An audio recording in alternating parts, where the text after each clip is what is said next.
அதே காத்து வாசம் வேற, அதே மண்ணு வண்ணம் வேற, அதே மக்க வாழ்க்கை வேற, ஒண்ணு மட்டும் மாறவில்லை.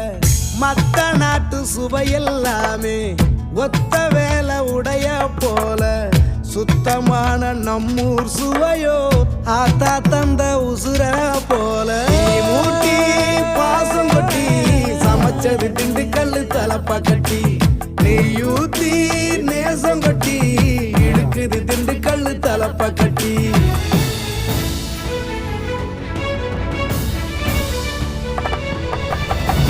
மூட்டி பாசம் கொட்டி சமைச்சது திண்டுக்கல் தலப்பா கட்டி, நெய்யூத்தி நேசம் கொட்டி படைச்சது திண்டுக்கல் தலப்பா கட்டி. படைச்சது திண்டுக்கல் தலப்பா கட்டி.